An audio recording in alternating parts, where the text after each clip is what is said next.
Hello everyone, welcome back to my channel, That Model Railway Guy, for another 009 Loco review.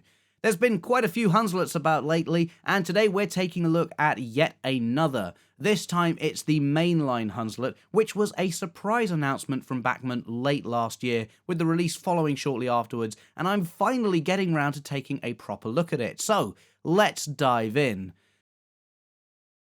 Several versions of these locos have been released, and I've gone for Charles in the Penrhyn Lined Black livery. As for features, we have a firebox LED in this loco, which I believe is a first for 009, certainly for Bachmann, and I'm told it also has a functioning firebox door that can actually swing open and closed. As far as DCC goes, we've got a Next 18 socket in the Mainline Hunslet, as opposed to the 6-pin socket in the smaller Quarry Hunslets. That's certainly nice to see, considering that these models have a bit more space in them, and they also feature a pre-fitted speaker too.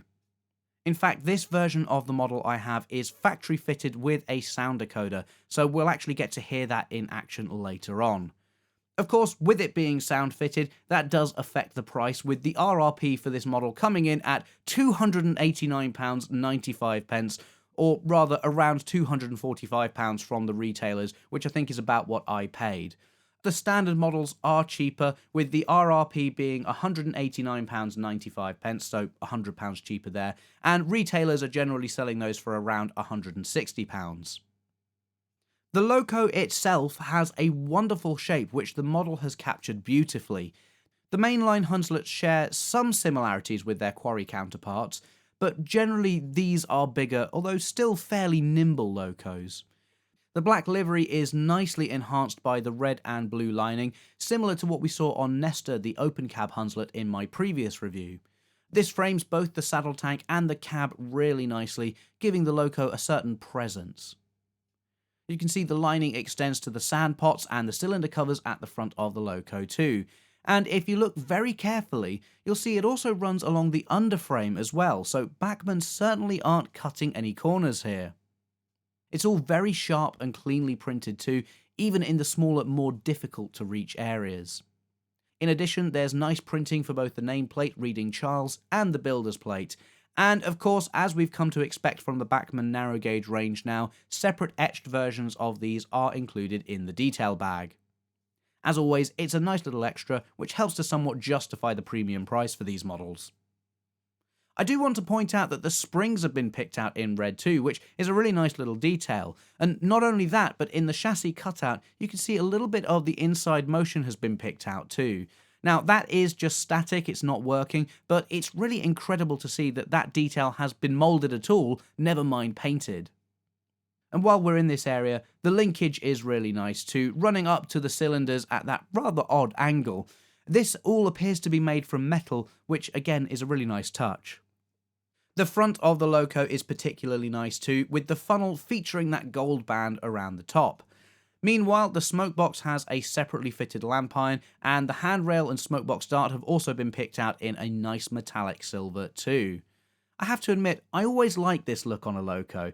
It does perhaps give it more of a preservation or museum style look, but I've always felt it makes the detail really pop on locos when they feature this. You can see the front of the cylinders have also been picked out too, and then just above this we have these valves on either side of the smokebox, which are incredibly fine separately fitted parts.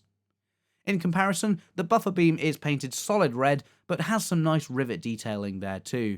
And as always, we have the standard central buffer for 009, which also functions as the coupling hook for rolling stock.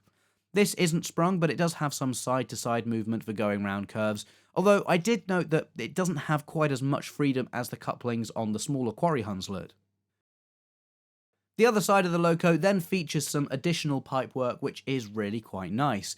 It does look just a little bit chunky to me in comparison to photos I've seen of the real loco. I don't think the pipework, for example, ever came so far forward that it obscured the nameplate. We know that Bachmann can do really fine pipework, as seen earlier in this video and on the open cab Quarry Hunslet too, so it's a bit strange that this is so large in comparison. However, all things said and done, it's a really minor niggle, and one that I certainly don't think spoils the overall look of the model. Looking at the top of the loco, you can see there are some nice separately fitted brackets for fire irons and other tools. The standout of this area though is the brass dome. Plated in this really nice gold brass colour, Bachmann say they've devised a brand new technique for doing this. It's absolutely stunning and I think captures the look really well. In the past, other locos from various manufacturers, including Bachmann, have domes that either look like they have too much of a matte finish or they're very shiny, but this is a really nice middle ground and I think it works particularly well. And then looking at the front of the cab, we have more of that wonderful lining around the windows and lots of rivet detail too. There's also a separately fitted whistle, which I think is plastic, but I'm not too sure. It looks like it could be metal, but with this new brass technique Bachmann are using, it's really difficult to tell. I guess ultimately, if you can't tell the difference, it doesn't really matter, especially as it's a strong enough part and it's not in a vulnerable position where it's going to get damaged. On top of the cab, we have yet more rivet detail, and this little moulding here, which I think is meant to be for the safety valves. If we look inside the cab, we can see some sort of exhaust running up to this, so that would appear to make sense. The rest of the cab detail, by the way, is exquisite too. As far as controls go, the mainline Hunslets were fairly simple, but that hasn't stopped Bachmann really going to town with the detail in here, picking out everything on the back head in its own individual colours. Like I said earlier, the firebox even has an opening door with the LED behind it, although try as I might, I don't think you're going to be able to see it in these shots, bearing in mind just how tiny this area is in reality. The rear of the cab is nicely lined again too, with the Penrhyn livery around the upper section of the cab, and then the 3 individual panels around the back doors too. So it's great to see yet another fantastic looking loco from Bachmann, really continuing to maintain their high standards as far as the decoration goes, but as always that's only part of the picture. Now we have to see how well it runs, and also test out that factory fitted sound decoder as well. So, as has been the case previously, I don't have a 009 rolling road, so I've got a little section of track out again for this initial test. I'm turning the power up now, and as the loco moves off, the running is really nice. The Mainline Hunslet appears to have a really good slow speed. It's nice and quiet too. Obviously I'm running without the sound on for this initial test, but the motor and the mechanism itself seems very quiet and very smooth. One of the advantages of getting a sound fitted loco too is that the decoder comes all set up and has some nice momentum already programmed in. This makes it a really fun loco to control at any speed, whether you're running along the main line or shunting around sidings.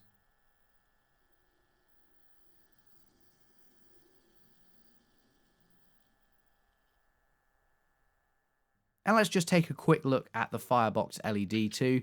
As you can see, this lights up the cab nicely and has a nice pre-programmed flicker to it as well to simulate fire. As I mentioned earlier as well, the firebox does have a tiny door that opens and closes, so you'll want to make sure that's open if you want to be able to see the light. It certainly seems the Mainline Hunslet from Bachmann is a very capable model then, but now the moment you've all been waiting for. Let's turn the sound on and get it running round Govard Tin.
So Charles is out and about on Go Tin, and doesn't this loco look absolutely stunning on the layout?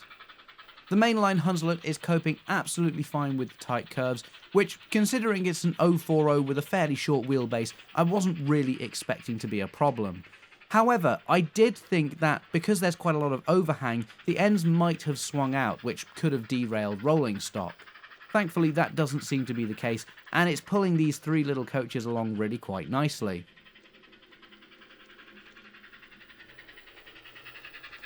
I have to say, the sound is very nice. The pre-fitted speaker certainly has a nice amount of volume considering the small size of this loco, and the sound file itself has some nice features too, as you may have heard earlier. A couple of things do seem to be very similar to the double Fairley sound decoders I have. I don't know for certain though if it's actually the files and sounds that have been reused, or if it's just because the original locos themselves sound similar.